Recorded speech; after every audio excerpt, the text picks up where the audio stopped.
Orlando के हालचाल। तो एपिसोड की शुरुआत वहीं से होती है जहां पर पिछला एपिसोड खत्म होता है। एपिसोड की शुरुआत में एक ली फैमिली का गहना हाथी कह रहा होता है कि लड़के तूने वो चीज ले ली है, लेकिन भाई उस आदमी की इस बात पर हमारा मूचेन कह देता है कि मेरा भाग्य था इसलिए मुझे वो चीज मिल गई थी। लेकिन इतने में ली फैमिली का मतलब कि वो सबसे बड़ा घुसल बुड्ढा बोलता है कि मुफेंग वो तांबे का टुकड़ा मुझे सौंप दो वरना तुम्हारे लिए बिल्कुल भी अच्छा नहीं होगा, वरना लियू यू फैमिली पूरी तरह से नष्ट हो जाएगी। और अगर आप ऐसा होते हुए नहीं देखना चाहते तो चुपचाप वो टुकड़ा मुझे सौंप दो।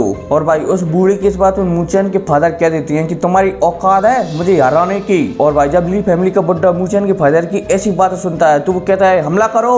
और भाई मूचेन के फादर भी कह देते हैं कि हमला करो मतलब कि लड़ने के लिए तैयार हो जाओ। और भाई सब अपनी अपनी शक्तियां निकाल लेते हैं और जैसे वो शक्तियां निकालते हैं तो आस पास एरिया में भूकंप आने लगता है और वहाँ पर एक डायनासोर और कुछ मधुमक्खियां आ जाती हैं। और भाई उन्हें देखते ही सबकी शक्तियां वापस अपने शरीर में चली जाती हैं और उन्हें भी घूर घूर कर दिखने लगती हैं। अब इतने में सीन सेट होता है और उन मधुमक्खी जैसे जानवर को बताया जाता है जो कि उस डायनासोर को खाकर राख में बना देती हैं। अब इतने में बे इन सभी की ओर बढ़ती हैं और जैसे ये मधुमक्खियां इनकी ओर बढ़ती हैं तो यहाँ से ये वापस भागने लगती हैं। तो ये मधुमक्खियां भी चलती हैं तो ये भी दो टुकड़ों में बंटकर एक ग्रुप मूचेन के पीछे पड़ जाता है और एक ग्रुप ली फैमिली के पीछे पड़ जाता है। और वहीं फिर हमें ली फैमिली को बताया जाता है जो कि जो सैनिक पीछे रह जाता है उन्हें वो मधुमक्खियां एक पल में ही राख में बदल देती हैं। और वहीं वहाँ पर एक आदमी जोर से चिल्लाकर कह रहा होता है कि बेवकूफों भागो वरना आज हम जिंदा भी नहीं बचेंगे। अब इतने में सीन शिफ्ट होता है और हमें मूचेन को बताया जाता है जो कि उन मधुमक्खियों से बचकर भाग रहा होता है। लेकिन तभी वो मधुमक्खियां मूचेन के बहुत पास आ जाती हैं तो मूचेन के फादर चलते हैं तो वो मूचेन को धक्का देकर एक तरफ गिरा देते हैं और खुद उन मधुमक्खियों से लड़ने लगते हैं। अब इतने में मूचेन के फादर कहते हैं कि यहाँ से चले जाओ तो वहाँ पर मूचेन के अंकल और मूचेन चलता है तो वहाँ से चले जाते हैं और वहीं मूचेन के फादर उन मधुमक्खियों से लड़ने लगते हैं। अब इतने में सीन शिफ्ट होता है और हमें मूचेन को बताया जाता है जिसके पीछे भी वो मधुमक्खियां पड़ी हुई होती हैं और तो और वो फिर एक जगह जाकर चारों तरफ मधुमक्खियों से घर जाते हैं। और वहीं फिर मूचेन के अंकल कहते हैं कि मूचेन की रक्षा करो। और भाई मूचेन के अंकल की ऐसी बातें सुनकर सैनिक चलते हैं तो वो मूचेन को चारों तरफ से घेर लेते हैं। अब वो मधुमक्खियां मूचेन के ग्रुप पर हमला करने वाली होती हैं तभी वहाँ पर एक बांसुरी की आवाज आने लगती है तो वो मधुमक्खियां चलती हैं तो उस बांसुरी की आवाज की ओर आगे जाने लगती हैं। और वहीं फिर हमें मूचेन को बताया जाता है जो कि वहाँ पर कह रहा होता है कि क्या हुआ ये वापस क्यों जा रही हैं। अब यहाँ पर मूचेन सोच रहा होता है कि आखिर ये मधुमक्खियां जा कहाँ पर रही हैं, कहीं ऐसा तो नहीं है कि ये सिर्फ जाल हो। और भाई वो गणा आती मतलब कि जो मूचेन की रक्षा कर रहा था वो कह रहा होता है कि वो मास्टर चलिए जेड लॉर्ड अंकल के पास चलते हैं। लेकिन इतने में मूचेन कहता है कि नहीं मैं उन मधुमक्खियों के पीछे जा रहा हूँ। लेकिन वो आदमी बोलता है कि नहीं वो बहुत ज्यादा खतरनाक है। लेकिन मूचेन उनकी बात नहीं सुनता और उनके पीछे चला जाता है। और वहीं फिर वो आदमी भी कह देता है कि हमें भी मूचेन के साथ उन मधुमक्खियों के पीछे जाना होगा क्योंकि हमें उनकी रक्षा करनी है। और यह कहती वो आदमी भी उन मधुमक्खियों के पीछे चला जाता है। अब इतने में हमें वहीं पर लियू को बताया जाता है जो कि एक पेड़ पर खड़ा होकर कुछ सोच रहा होता है। अब इतने में सीन शिफ्ट होता है और हमें मूचेन को बताया जाता है जो कि उन मक्खियों का पीछा करते करते उसी जगह पर पहुंच जाता है जहाँ पर मधुमक्खियां रहती हैं। और वहाँ पर वो सोच रहा होता है कि आखिर वो बांसुरी की आवाज आ रही थी वो कहाँ पर गायब हो गई। लेकिन इतने में हमारे मूचेन की नजर उसी पेड़ के नीचे पड़ती है और वो कहता है कि वहाँ क्या है। अब इतने में मूचेन वहाँ पर सोचता है और कुछ कहता है कि अंकल चैन आपको मेरी कुछ मदद करनी होगी। और यह कहते ही मूचेन अंकल चैन की कानों में कुछ कह देता है। और वहीं अंकल चैन भी जब मूचेन की ऐसी बातें सुनते हैं तो वो मूचेन से कहने लगते हैं कि आप इतना जोखिम क्यों उठा रहे हो। लेकिन मूचेन कह देता है कि आप बिल्कुल भी चिंता ना करें। तो वहाँ पर वो हड्डा कट्टा आदमी मतलब कि चैन कह देता है कि ठीक है यहाँ सावधान रहें। और यह कहती वो अपने सैनिकों से कहता है कि मेरे पीछे आओ। और यह कहती वो लोग वहाँ से चले जाते हैं। अब इतने में वहाँ पर मतलब कि थोड़ी देर बाद वहाँ पर एक आवाज आती है जिस वजह से वो मधुमक्खियां उस आवाज के पीछे चली जाती हैं। अब इतने में मूचेन चलता है तो उस पेड़ के पास आ जाता है और उसे देखने लगता है कि यह क्या है। और फिर वो वहाँ पर देखता है कि ये तो एक लाश है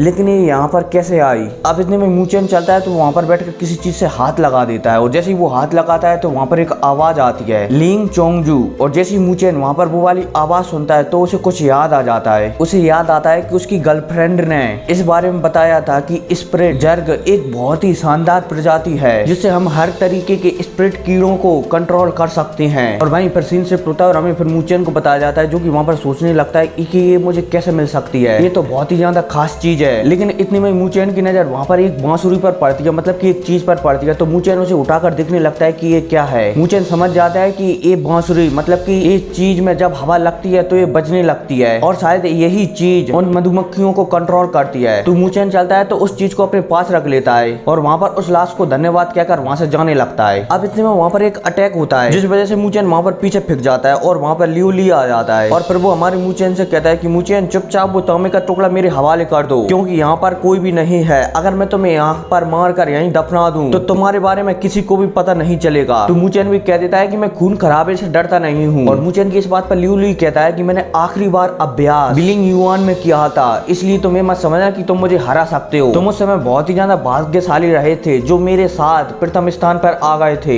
इसलिए क्या तुम्हें सचमुच लगता है कि तुम मेरे सामने खड़े हो सकते हो। और भाई अब इतने में लियू ली चलता है तो हमारी मुचेन के ऊपर हमला करने लगता है। तो भाई हमारा मुचेन भी चलता है तो वो भी लियू ली के ऊपर हमला करने लगता है। और फिर क्या उनके बीच लगातार होने लगती है, जहाँ पर लियू ली सोच रहा होता है कि आज मैं वो तांबे का टुकड़ा मुचेन से किसी भी हालत में लेकर ही रहूंगा। और भाई मुचेन भी कह रहा होता है कि ये तो किसी पागल सांड की तरह लड़ रहा है। और भाई उनके बीच का मुकाबला और भी ज्यादा खतरनाक होता जा रहा था। लियू ली चलता है तो वो अपने पंजों का उपयोग करने लगता है और भाई हमारा मुचेन चलता है तो वो अपने सोलो ऑफ डेथ मार्क का उपयोग करने लगता है। अब इनके बीच जैसे जैसे फाइट चली रही होती है तभी मुचेन को याद आता है कि मुझे शायद इस फाइट को ज्यादा लंबा नहीं खींचना चाहिए, इसलिए वो पीछे हटता है। और पीछे हटने के बाद अभी हाल उसे जो बांसुरी मिली थी ना उसे निकाल कर वो बजाने लगता है। और भाई मुचेन की ऐसी हरकत देखकर लियू ली कहने लगता है कि तुम क्या ये फालतू के काम कर रहे हो। और भाई दूसरी ओर उस बांसुरी की आवाज के कारण वो सारी मधुमक्खियां वहाँ पर आने लगती हैं। अब इतने में वो मधुमक्खियों को आते हुए देखकर लियू ली चलता है तो वहाँ से भाग जाता है। और भाई वो मधुमक्खियां लियू ली के पीछे पड़ जाती हैं। इतने में मुचेन को बताया जाता है जो कि वहाँ पर कह रहा होता है कि लगता है अब मुझे भी जाना होगा, क्योंकि यह मधुमक्खियां मेरे भी पीछे पड़ने वाली हैं। और यह कहती ही मुचेन वहाँ से चला जाता है। अब इसी के साथ सीन शिफ्ट होता है और हमें एक और नई जगह का सीन बताया जाता है, जहाँ पर मुचेन के फादर कह रहे होते हैं कि ये जगह बहुत ही ज्यादा खतरनाक है, मतलब कि ये दलदल बहुत ही ज्यादा खतरनाक है। और तो और इस दलदल में बहुत सारे मगरमच्छ भी हैं। मुझे ऐसा लगता है कि हम दोनों के अलावा इसे और कोई भी पार नहीं कर सकता। अब इतने में ये सब वहाँ पर वो सोच ही रहे होते हैं तभी वहाँ पर मुचेन आ जाता है। और भाई मुचेन के फादर मुचेन को देखकर कहते हैं कि शुक्र है कि आप ठीक हो। और भाई मुचेन भी कह देता है कि हाँ मैं बिल्कुल ठीक हूँ। लेकिन इतने में मुचेन कहता है कि मुझे लगता है कि हम यहाँ पर फंस गए हैं। तो भाई मुचेन के फादर कहते हैं कि हाँ हमें शॉर्टकट के बारे में पता नहीं है कि वो कहाँ से है, फिलहाल के लिए हमारे सामने एक दलदल है और हमें इसको पार करना है, इसलिए क्या तुम्हारे पास कोई रास्ता है इस दलदल को पार करने का। तो भाई मुचेन चलता है तो उस दलदल को देखने लगता है। अब इतने में मुचेन को सोचने के बाद कहता है कि मुझे कुछ लकड़ियों की आवश्यकता है। तो भाई मुचेन के फादर भी अपने सैनिकों से कह देते हैं कि मुचेन ने जैसा कहा है वैसा करो, लकड़ियां ढूंढ कर लाओ। और यह कहती है वो सभी लोग वहाँ पर लकड़ियां ढूंढने के लिए चले जाते हैं। अब इसी के साथ सीन शिफ्ट होता है और हमें मुचेन के फादर को बताया जाता है जो कि वहाँ पर कह रहे होते हैं कि मुझे इसमें कोई चतुराई नहीं लगती कि तुमने हमें इस पानी में उतरने के लिए कहा। अब इतने में मुचेन कहता है कि ये मगरमच्छ पूरी साल इसी दलदल में पड़े रहते हैं, इसलिए इनकी नजर बहुत ही ज्यादा कमजोर हो जाती है, ये सिर्फ हमें हमारी खुशबू से पहचान सकते हैं, इसलिए मैंने इनकी मतलब कि हमारी खुशबू को बदल दिया है ताकि ये हमें ढूंढ ना सकें और हम सुरक्षित तरीके से इस दलदल से बाहर जा सकते हैं। लेकिन इतने मुचेन के फादर पूछते हैं कि तुमने उनकी आंखों को चकमा कैसे दिया। तो इस पर मुचेन कहता है कि कुछ समय पहले आपने मुझे आध्यात्मिक शक्ति को सीखने के लिए कहा था, तो मैं उसी की सहायता से एक भूल भुलैया बना पाया हूँ। इतने में मुचेन के फादर कहते हैं कि तुम्हें पक्का विश्वास है कि ये हमें इस तालाब को पार करवा देगा। तो वहीं पर मुचेन कह देता है कि पिताजी आप बिल्कुल भी चिंता ना करें, मैं हर नाव पर उपलब्ध हूँ,